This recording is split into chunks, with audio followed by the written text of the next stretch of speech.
Greetings everyone, my name is Buck Business. Konnichiwa, I'm Kawaii Critic, and today I'll be taking the reins on this review as I review My Little Pony Season 9, Episode 9, Sweet and Smoky.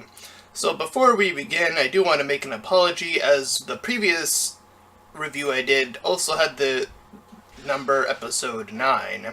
So I'm too lazy to change that at this point in time, and that would just take a whole lot of recording and changing and editing.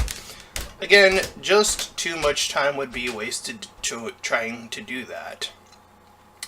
Anyways, we're going to talk about why this episode is a much better interpretation of what I believe the episode She's All Yak was trying to do. And more so over, we're also going to throw a little shade, as Dr. Wolf, we saw his review and he made us stupid, so we're going to call that out too. But let's get into this. So, Smolder, as we begin our episode, makes her way, saying that she wants to take a little vacation, wanting to visit her brother. Now, we have seen her mention her brother before, and the very moment she did, I think it was pretty obvious that her brother was going to end up being Garble. I mean, that is the first assumption I made when she first proclaimed something about her brother, so yeah, not too surprising that it ended up being Garble. Nonetheless, no surprises in being expected. It doesn't necessarily mean bad, obviously. So anyways, so they tag along with Spike and Fluttershy. So, Spike is tasked with trying to get along with Garble. All the while, Fluttershy is dealing with a separate problem with these eggs that are not hatching, and Ember doesn't really understand what's going on, but she's trying her best to figure it out, which already makes her a much better ruler than the Yaks, which, again, we're going to be making a lot of comparison to the two. So yes, proving that Ember is a much better ruler already. And we see as the more activities Spike and attempts to go through, the more that Garble is refusing to do so, and then the reveal happens. And it's more so the same of Spike trying his best to be the better of dragons, and Fluttershy trying to best understand what the situation is, up until the point where we get the obvious flip the script and we do the reverse of things. Because Spike is kind of getting done with hearing Garble, or dealing with Garble's nonsense, and Fluttershy has been known to let her aggressive side out more and more these days, or in later seasons anyway. So she does, and that totally gets the situation at least calmed down a little bit. And she eventually comes to realize that Garble has this secret kept away from all the other dragons, which I suppose is their excuse for why he wouldn't have been known to have done this beforehand. And I suppose that makes enough sense. It doesn't feel like it completely comes out of nowhere. Again, he probably had been doing this secretly, so if it's secret, you wouldn't know about it. That's how a secret works. So yeah, that just makes sense. Anyway, speaking of continuing to make sense, here's where Dr. Wolf failed. You see, he mentions early in, or some part of his review, that Garble's decision kind of comes out of nowhere, in particular with dealing with the eggs. Considering that when it came to different types of eggs that didn't belong to dragons, he was willing to smash them. However, in the episode he mentions, Dr. Wolf, about the Gauntlet of Fire, it is well established that if the Dragon Lord makes a rule or says to do something, all the dragons must do it. And at this point of the episode, Ember clearly states to do whatever it takes to help these eggs hatch. Dr. Wolf, you done fucked up. So, yes, we can clearly see that Garble isn't doing this because, he wants to, he has to. He's being dictated by the ruler, who is a great ruler, by the way. Nonetheless, we have other things to discuss. Speaking of ruling, I do want to take a little bit more time to discuss this, because this is a good comparison to make, and again, this is why I think they are better. The dragons are becoming better than the axe in terms of development here in this one episode. You see, Prince Rutherford, or whatever his name was so prideful that even when it was getting to the point of where his children, or the children in his village, could possibly die, he would still rather not help and still remain ignorant of the fact that everyone's getting cold and hungry.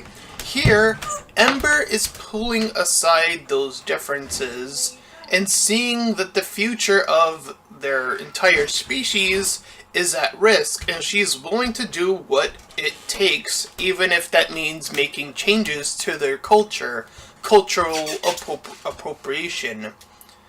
Now, this is something I have noticed with this show, is that when it comes to cultural appropriation, that it tends to be more focused on an attitude, that being the cultures have more attitude attached to them. For the X, it's the attitude of destroy things because that's what yaks do, and they do other things because, well, bad writing, and they just do them for the sake of doing them at a certain time. Here, though, I suppose there is a bit of culture of what dragons do in terms of, again, attitude, but though there is probably as much of an argument to say that this is more attached to masculinity, that dragons just represent masculinity in general. They tend to do more, quote-unquote, more masculine things in general. And of course, regardless of cultural appropriation or not, Spike would have still been the outlier regardless. Because, again, the show clearly indicates that he was always raised by ponies. He tends to do more pony things in general, as well as be more feminine in general. So regardless of what side of dragons you want to take this in, Spike is still the outlier in this entire situation. So let's assume that this is more of a cultural thing for a moment. Again, it still feels better than what the Axe went through. You see, here's the thing about cultural appropriation that I don't think a lot of people understand, and I did kind of go over this rather briefly in the She's All Yak episode, but it's not necessarily always a bad thing. It is actually something that does happen naturally over time. The more time you spend with a specific culture, the more and more likely you are to take part of it. That just happens naturally. And again, it could be for the better or it could be for the worse. It all depends on what a culture is and what it is like. And the reason why I didn't like She's All Yak is because the cultural appropriation in combined effort with the whole be yourself message, those two conflict with each other in ways that I don't think the episode even realized, nor did the writer. You see, the whole be yourself message is more of a self-identifier. It's more about you as an individual might have an individual quirk, and it is okay for you to be yourself in terms of you have that one quirk and it makes you slightly different in that way. Or, perhaps, and I mentioned, and Kawaii Critic mentioned this in the review, if the character, say, Sandbar was gay, and Gallus was gay, and the whole be yourself thing was about it's okay to be gay, then that would also work because it's more of akin to an individual thing. It's you as yourself are gay. However, when you also though on top of the episode cultural appropriation and culture in general, you are now talking about a we, a group, an us. And that is what makes that episode way more complicated than I think it wanted to be or needed to be. You see, the thing about culture is that I think a lot of times in a lot of episodes, culture is, in My Little Pony history, very underplayed. I feel like it always gets thrown under the rug, and I feel ashamed that it does, because culture is a beautiful thing, MLP writers.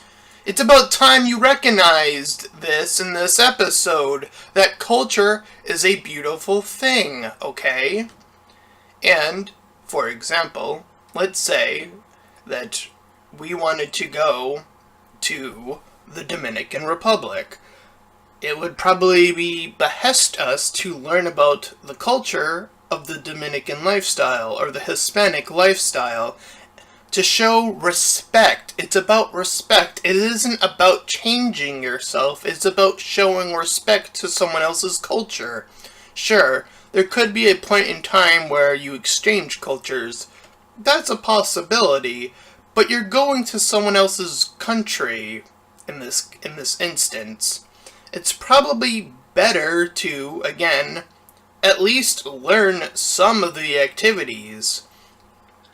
Learn some of the lifestyle. Show that you respect their differences.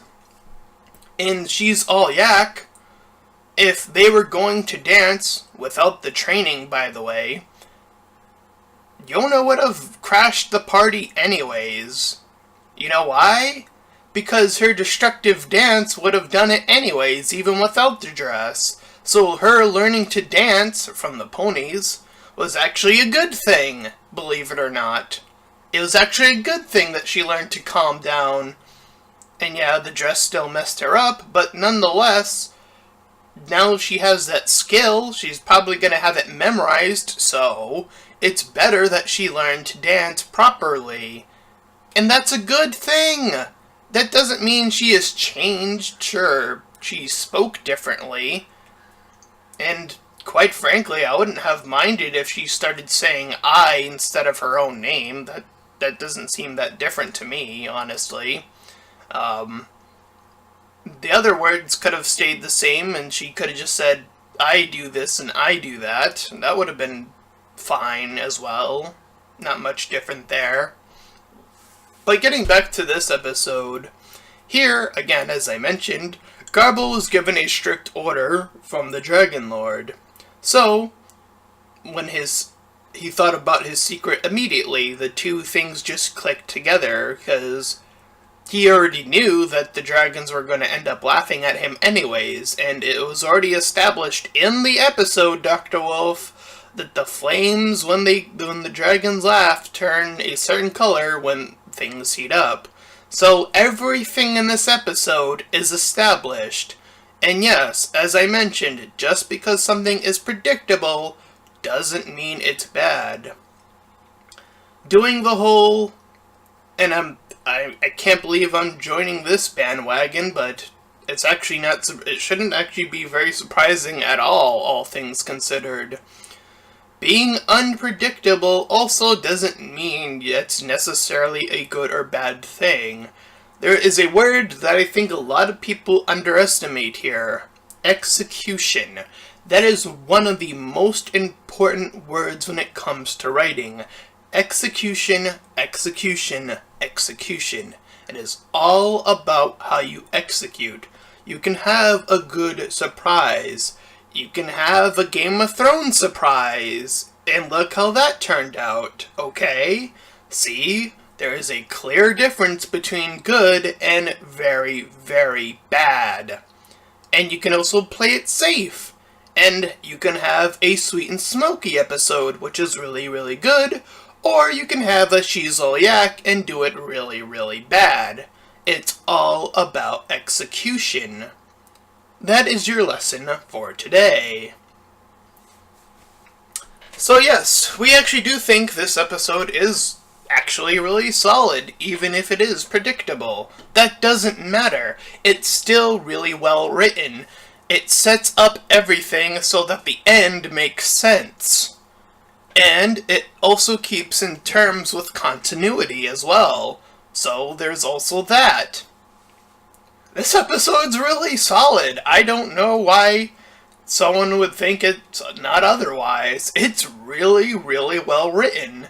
Everything that should be covered is covered. It's just really, really solid. So, the track record for the season is 2 good episodes. Alright, we're right on the right track. So yes, just to end, the baby dragons do indeed hatch. Fluttershy did her step up and showed that this was a better way. Spike was the one who discovered that there was a problem with the heat in the first place, and then the moving of the heat, as indicated by everyone in the vicinity. And of course, Ember, being a complete boss and a proper leader, unlike the leader of the X, understood when it was time to say, there's some part of our culture that is really, really messed up. This is really messing with our future. Our entire future was hinging on this detail. We need to adapt. We need to change because it is for the betterment of our entire future. That is something that is actually really, really profound when you start to actually think about it. There are a lot of groups out there outside of the US in particular that, they think that their way is a better way, and sometimes that way can involve killing people. That's really messed up. That's really, really fucked up. And yeah, if they dropped that part of their culture, good! Fucking good! We don't need people dying, okay? That's not a... I don't understand how people don't understand something so simple. But anyways... Sorry about if that felt a little ranty, but nonetheless, this was a really solid episode. And it shows that the dragons, even though this might be the last time we see them, are at least moving in a positive direction, unlike the Yaks. Poor Yaks. Yona really is just a representation of what the Yaks should have been from the get-go, and that makes her a terrible character, but nonetheless, she, for whatever reason, is a really popular among the Student 6, and that makes no sense to me. She's objectively one of the worst, because again, she's not much of a character. She's a fixing tool for the Axe, first and foremost. I keep mentioning this.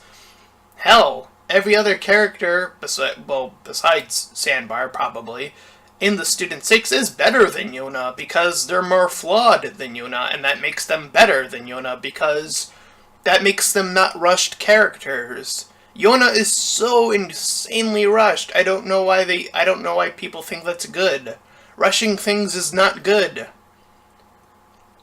That's why I think for this being in Season 9, this actually is a perfect fit for Season 9.